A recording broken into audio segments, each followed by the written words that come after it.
جربت كذا طريقة من على النت عشان اتخلص من الهاموش، وهي تجربة واحدة بس اللي جابت معايا نتيجة من اول 24 ساعة.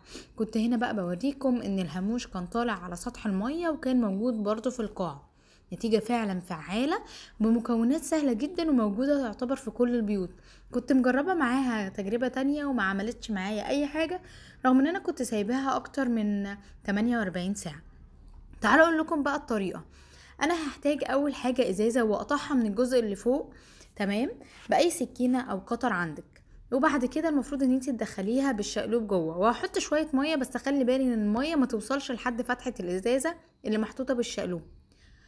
وبعد كده هحط معلقة سكر وكمان معلقة خميرة زي ما انتم شايفين، وهقلب كويس جدا. هي في الاول التجربة هتلاقيها عملت فوم عشان الخميرة، وبعد كده الفوم ده هيهدى معاكي. بعد كده هتلاحظي ان الهاموش بيدخل جواها وبيقع يموت بكل سهولة. جربوا يلا التجربة ديت في خلال 24 ساعة، بجد هتتخلصوا من الهاموش اللي عندكم في البيت.